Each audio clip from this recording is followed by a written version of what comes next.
All right, welcome, Cover One, the Draft Podcast on a Sunday evening. And happy Sunday to everybody. Scenario Sunday back, Scenario Sunday edition. If you haven't checked it out yet, you need to go back and you need to listen to a couple of episodes. I've done a couple of Sunday shows, doing a little solo fun, about 15 minutes or so, just running through some scenarios for the 2021 NFL Draft. And today's show, we've got something a little different. I took a break from this edition of the show because I didn't want to draw out the quarterback conversation any more than I need to, but we've got a brand new team sitting atop of the NFL draft order for the first time all season. And so today's like a must. We have to do this one today. And it's just so funny and so bizarre that the New York Jets, not only did they win a game for the first time all year, but they also lost at the same time, because now the New York Jets hold the second pick of the 2021 NFL Draft, and they are very much not in the driver's seat for Trevor Lawrence anymore. Now, remaining schedule, put that all aside. Could they still end up with the first pick? Absolutely. They absolutely could, but it doesn't look like it right now.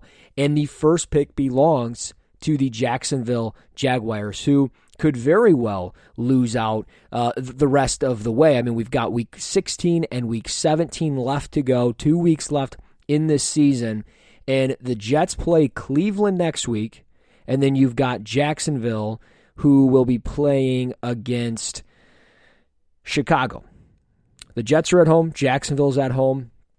We'll see what happens there. And then when you go to Week 17, the final week, which is where it could very well come down to, and I cannot believe that the Jets get their first win, and it's done for them, essentially, for Trevor Lawrence. And maybe they were never going to take Trevor Lawrence. The Jets will end against New England, and Jacksonville will end against Indianapolis, which, I mean, hey, there's some speculation that the Colts might sit their players in that game to simply ensure that if the Jets lose to the Patriots, that the Jaguars don't get the first pick and don't get Trevor Lawrence. It's going to be interesting. I mean, do the Patriots blow that last game so the Jets don't get Trevor Lawrence? It's going to be a fun final 2 weeks of the season as you look at the draft order for the pick of 1 and 2 in the 2021 NFL Draft. But that's what I want to do today. I want to look at the top 10 because it's going to update.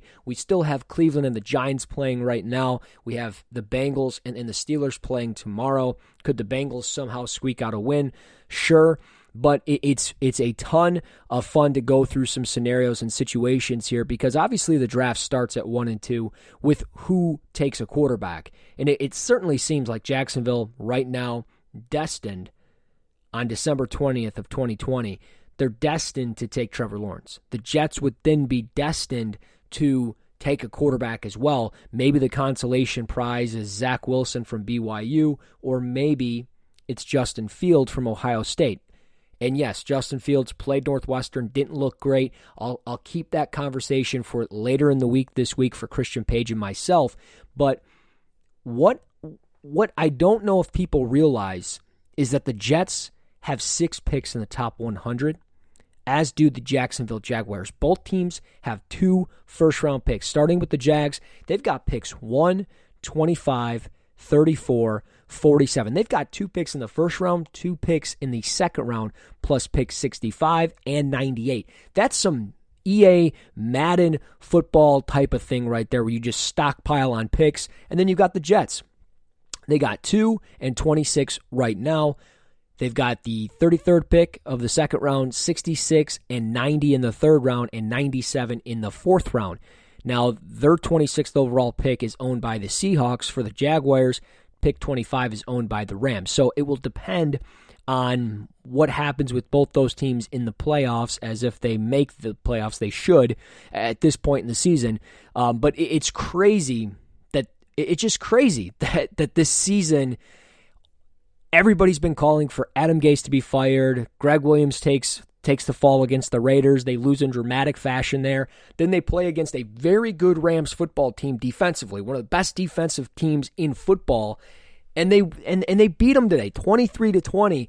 So with Jacksonville and the Jets, both in very similar situations, the only difference is Jacksonville does not have a quarterback. The Jets kind of do. Sam Darnold, you don't know what is Joe Douglas going to tell what is Joe Douglas going to tell a new head coach when they get rid of Adam Gase? You have to take Sam Darnold. He's got to be your guy, or no. I mean, if you're at number one, you take Trevor Lawrence, no brainer, no questions asked, unless a coach is like, yeah, no, we can build around Sam.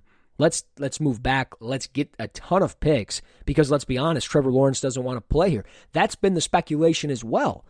But now it's you just don't know what the Jets are going to do. You never really knew what they were going to do at one. We could sit here and say first overall all day long Trevor Lawrence, but now Jacksonville, Trevor Lawrence, that seems like it could very well happen. And again, Jacksonville, I don't see them winning a game to end out this year. I mean, they got blown out today. They're going to get blown out the following week, and I don't see how they beat the Colts regardless if the Colts sit players or not. So I look at it as this draft really starts, I guess you could say, with the Jets on if they take a quarterback or not, but it really starts at 3 with Cincinnati. So moving on from Jacksonville and the Jets, I don't know which quarterback they're going to all take. I mean, Jacksonville, obviously, again, Lawrence. The Jets, Wilson or Fields, it depends. Or maybe they keep Sam Darnold, and maybe they find a way to continue to build around what is Sam Darnold. Maybe they would take a Jamar Chase. Maybe they'd take a Devonta Smith at 2. Would a receiver be the player there? Would it be the best defensive player on the board, whoever it might be? Is Micah Parsons at 2 a little too rich for some people? Maybe. Penei Sewell, I know there's the rumors swirling that the NFL is not as high on him as some of us are in the media and everything else, which, I mean, I guess if there's something going on, but I think he'd be great. But you just took Mekhi Becton last year, so the Jets are in a very, very interesting spot at 2. And if they don't go quarterback, could they be the trade back candidate? Could they move back from 2 to let's say 4 or from 2 to 10? I mean, is there a possibility that Detroit? So let's go through the top 10. We already know 1 is Jacksonville, 2 is the Jets, 3 is Cincinnati, 4 is Carolina. Atlanta's got pick 5. Miami, who owns it because of Houston, they've got pick 6. And boy, just saying that, I feel so bad for Deshaun Watson. Not even going to get a first-round pick this year. Philly's got pick 7.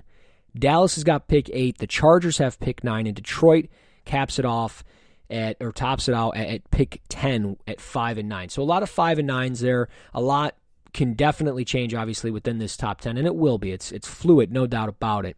But the Jets, I mean, do they trade back? There's got to be potentially that if they don't go quarterback. But I truthfully think, sitting here today, and again, we're 4 months out from this thing, I still think today quarterback is what they're going to do. I think they're going to try to package something together to get Sam Darnold out of New York, and maybe he ends up in a place like San Francisco. Maybe he ends up in a place like Denver. Maybe he ends up putting a little pressure on Drew Lock. I mean, Drew Lock didn't play, I don't think, absolutely terrible against Buffalo, but yeah, the Jets are interesting. They've got 6 picks in the top 100. Jacksonville's got 6 picks in the top 100. One of these teams can definitely do it right. Both teams could definitely do it right. And it obviously starts with 1 and 2. Cincinnati, very interesting. Pick 3. They've got 4 picks in the top 100 at 3, 35, 67, and 99. Obviously, Joe Burrow's the guy there. They got to build around him. They've got to get some offensive line help. Penei Sewell seems to make the most sense. But they, again, could also be a trade-back candidate just simply because of quarterback. We could see a combination of Lawrence at 1, Fields and Wilson at 2 and 3, depending on what happens. And, I mean, they could move back and get a little haul and then still possibly end up with Penei Sewell or another offensive tackle if there's one that they like. But I think they've got to go offensive line. I mean, hell, their whole offensive line is putrid outside of, I would probably say, Jonah Williams, who just can't stay healthy. And he might be better inside or maybe at right tackle. But if you get Sewell, I mean, I think it makes it all better. You look at Carolina at 4. Ton of picks last year on defense. If I remember correctly, they spent the entire draft of 2020 on defense. And they've had the most snaps by any team in the NFL for their rookies at like 2,800 snaps. Jeremy Chinn's looked like a really good player for them. He's up near the box, which I like. He's playing kind of in that hybrid box safety type of role, but he's all over the place. He did a really good job against the Packers, I thought. I think he's over 100 tackles at this point. He had 95 or 96 going into that game, so I believe he's over 100. I'd have to check my notes. But, I think this is a team, they could be sneaky with a potential quarterback, but it would not surprise me if they looked at another defensive player. Micah Parsons would be, I think, a home run for them. You just lost Luke Kuechly 2 years ago.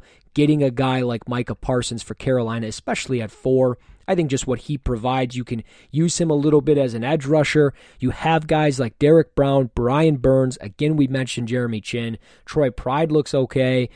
Douglas has played pretty well for them in the cornerback role. Not great, but okay.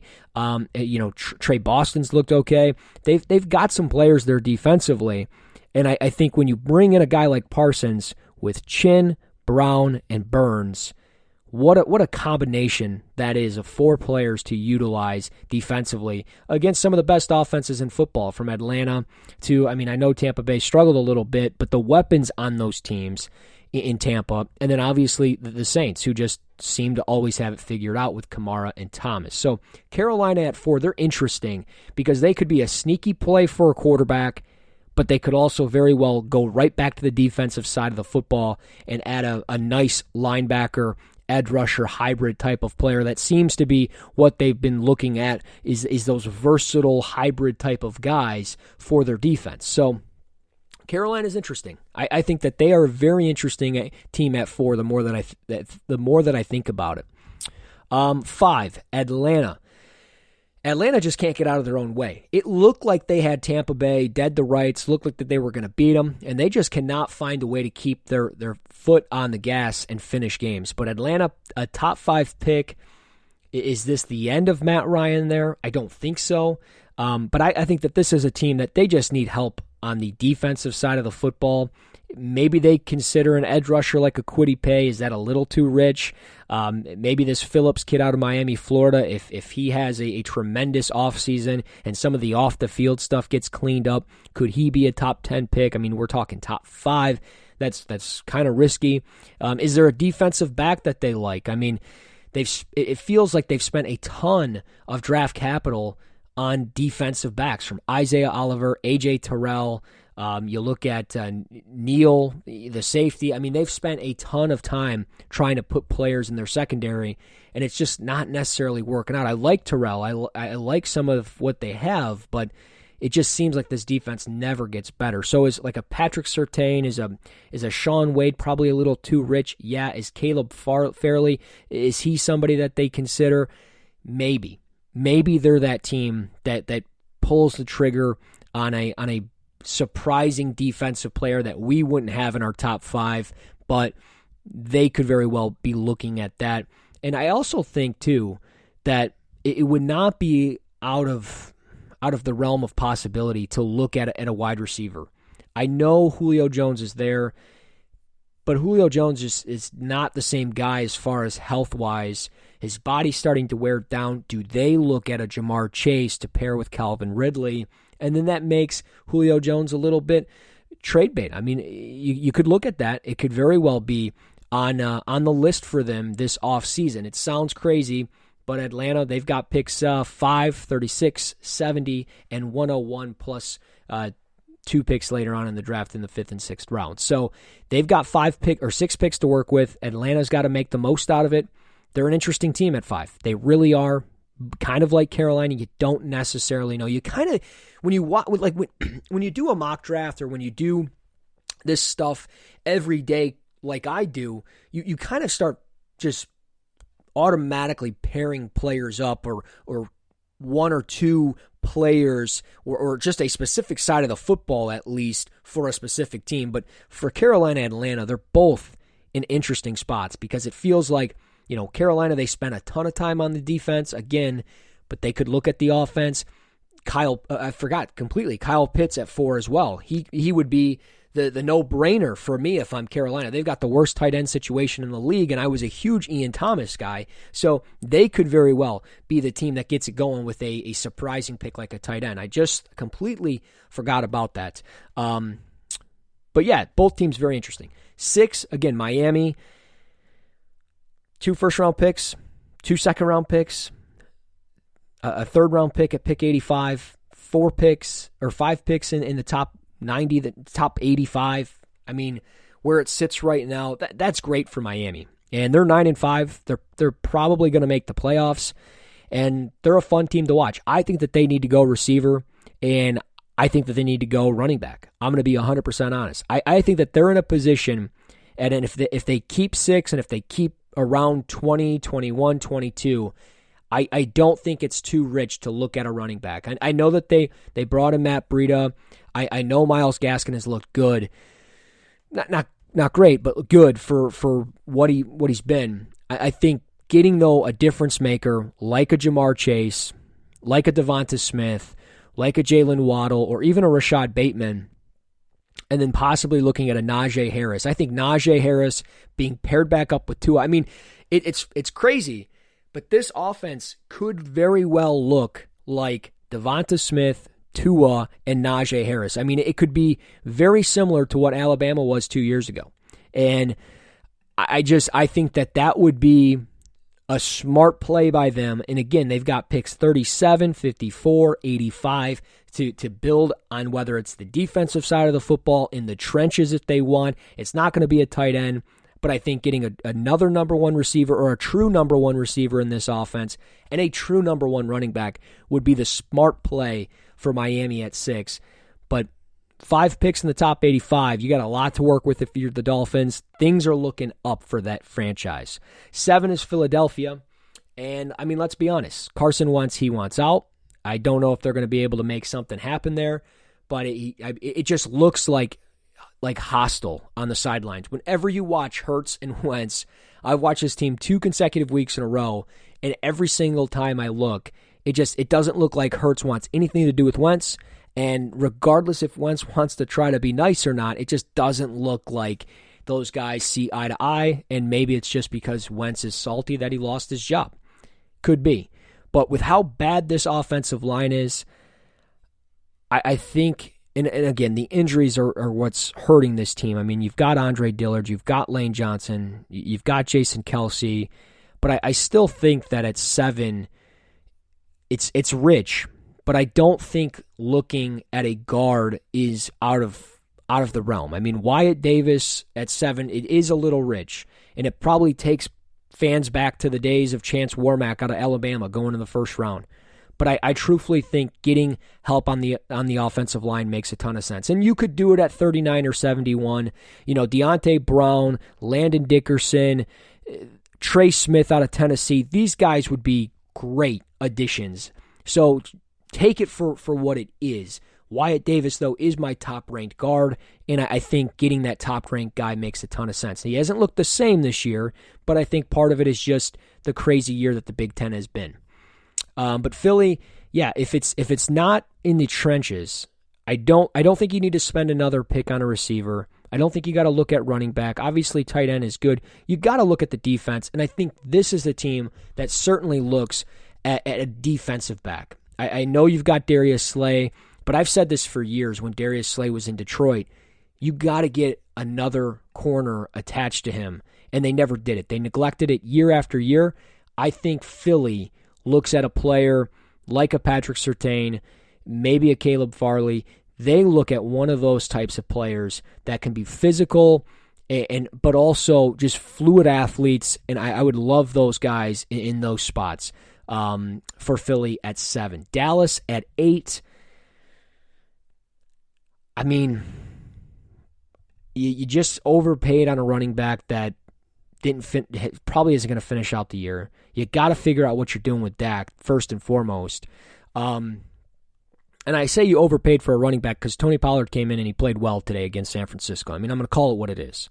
So, I like Zeke. But he fumbled a ton this year. He's injured. He's banged up. I mean, sure, he misses his first game. He plays 69 straight for you. But it doesn't matter. You paid a ton of money for a running back, as a bunch of teams did, and look at all the teams that paid the money on the running backs. Christian McCaffrey for the Panthers, didn't play. Saquon Barkley, didn't play. Ezekiel Elliott, didn't play. All these guys are getting paid, they're not playing.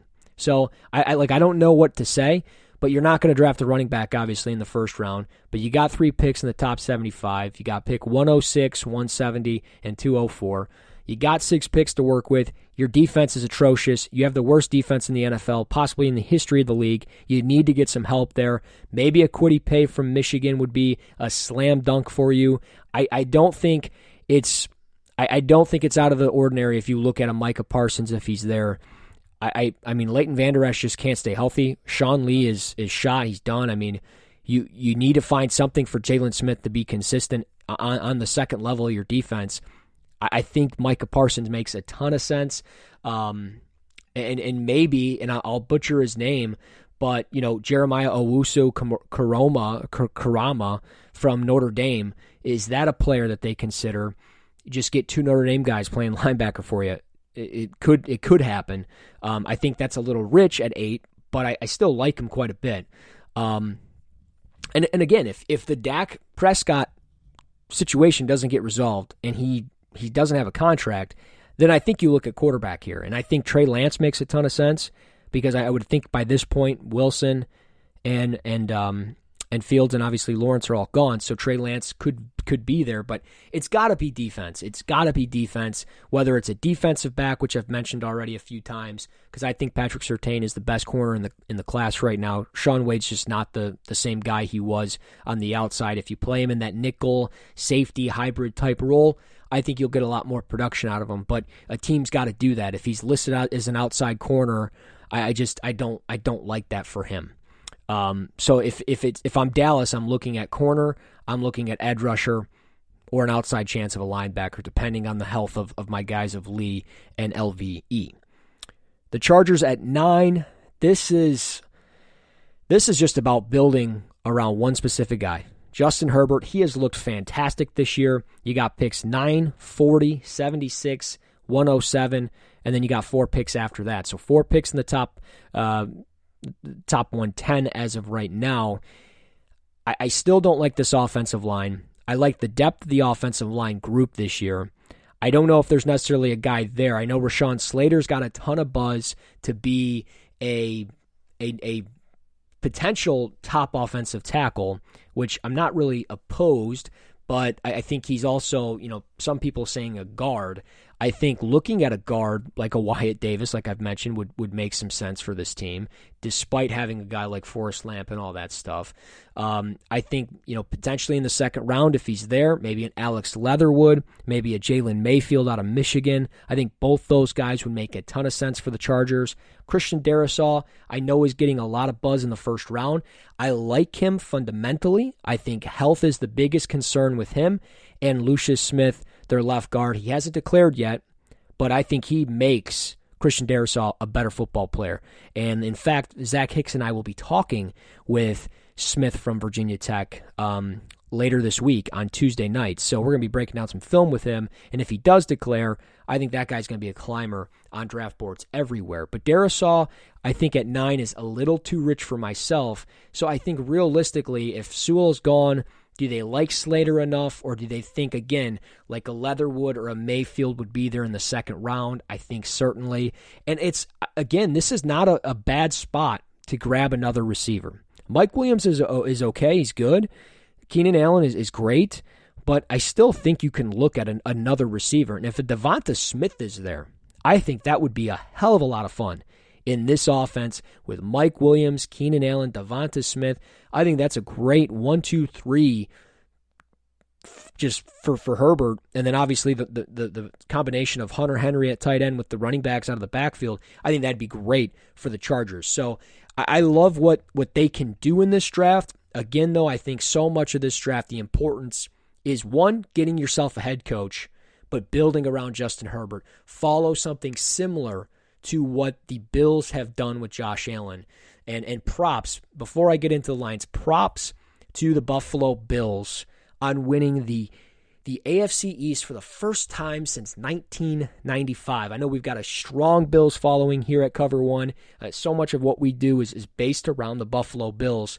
But I just want to say to all our premium subscribers, to all the fans of Bills Mafia, congrats, enjoy it. I've loved the videos on the timeline of old parents taking shots and people pulling out their 95 gear and showing us pictures of what they looked like in 1995.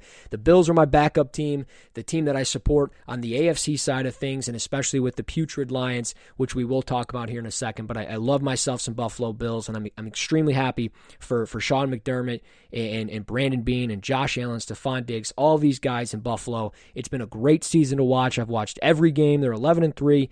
It's just a ton of fun in Buffalo. Props to Bills Mafia on AFC East Division champs. And then finally, to close this out, my Detroit Lions are 5-9 right now. They got the 10th pick of the draft. They've got 5 picks in this draft. They've got to do something. And I don't know if a new GM and a new head coach are going to want to roll the dice on their potential. It could be a first-time GM, a first-time head coach. Do they want to roll the dice on a quarterback like Matthew Stafford? I don't know. Stafford, he's 33, but it feels like he's 38 or 39. And just these last few years, he's been injured, and it's been injury after injury, from the ribs right now to the back in consecutive years to the index finger against the Bears when he was playing like an MVP a few years ago, to the thumb now on his throwing hand. So there's so much with him that's just every time he takes a hit, it's like, is he going to get up? Is he really going to be down? So if that's the case, I mean, if they can find a way to move him, there's certainly going to be teams that make a ton of sense for the offseason. New Orleans could be a spot, Indianapolis, Tampa Bay if Brady retires, and obviously San Francisco. I think Jimmy G's good is gone. So for Detroit, they could very well look to move a player like Matthew Stafford. I don't necessarily agree with it, because I think you can still possibly do something, but you've only got 5 picks, and really the best thing to do is maybe try to blow this thing up and rebuild it. And if they don't go that route, if they don't go the rebuild route, and if they, like, real fast, if they did, it would be quarterback. I would love Zach Wilson. I don't think that's going to be the case. So is it Trey Lance? Do you settle for the 4th best option in the draft? Maybe. Do you try to look at a Mac Jones or a Kyle Trask? I don't know. Desmond Ridder out of Cincinnati? Maybe. But realistically, I think that they need to go, and they just, I don't think it's going to be a quarterback. I think realistically, it's going to be a defensive player. I think Micah Parsons would make a ton of sense. I truthfully think if Kwity Paye is there, that's the player that they go with out of Michigan. Greg Rousseau out of Miami, Florida. That's not a bad compromise. That's not a bad consolation prize for an edge rusher, or a defensive player, if Parsons is gone. So I'm not opposed to any of those guys, but I truthfully think defense is the way to go. Much like the Cowboys, they've got one of the worst defensive units in football, and it could be defense of line, consecutive picks, going with another corner, looking at a linebacker. I think, truthfully, though, the linebacker is the biggest concern, and they could be, again, with only 5 picks. I know I've mentioned trade back a lot for a lot of teams because it is an option for everybody, and especially in a perfect world, you always want your team to do it. But for Detroit, I think realistically they could be the trade back team within the top 10, just simply because they don't have any picks. And teams like, maybe New England, maybe Las Vegas, maybe even the Giants or something could be interested in moving up. Or, again, maybe Washington. If they're not sold on a quarterback, they've got some draft picks here in this draft where they could be interested in moving up if they're not sold on Haskins. So I think Detroit is in a very good spot to move back and get some additional picks. And, again, if they move back, I think taking the guys like I said in Russo and Paye as edge rushers make a lot of sense. But if they move back too far and they're not in the mix for those guys, I mean, I think I don't think it's a bad thing to double down on a corner, whether, again, it's Caleb Farley, Sean Wade. I don't think either one of those guys is bad plays. Again, Jeremiah Owusu would make a ton of sense if he's there, depending on how far you move back. He'd be a great linebacker. I love the range. I like the instinctive play that he brings. And I know he struggled this year but I will say Dylan Moses out of Alabama as well would make a ton of sense. So I could be here for hours going over scenarios for Detroit, but I think defense is the way to go because I think Stafford's here to stay, just the way I feel. But yeah, that's the top 10. Those are the scenarios. A lot of names to get into, and Christian Page and myself will do this a ton on the draft, on this draft podcast and for the draft. And I will, of course, throughout the draft season, as we get closer and closer to official draft season, I will, of course, have some beat reporters and some great football minds that cover specific teams within the NFL draft to come on here, break down some prospects with me, and do all that fun stuff. But we've got a new number one team on the top of the draft order, and I felt like it was right to do a scenario Sunday that way. Jacksonville, they hold the first pick and the keys to Trevor Lawrence, and then we just went through the top 10. So that was a lot of fun. I hope you guys enjoy. Be sure to rate, review, and subscribe to the podcast. We are on all podcast platforms, from Spotify to YouTube to Apple Podcasts to Spreaker, wherever you get your podcasts. Search Cover One Draft Podcast and you will find us. Please, again, rate, review, and subscribe. And be sure, of course, to find me on Twitter at Russ NFL Draft.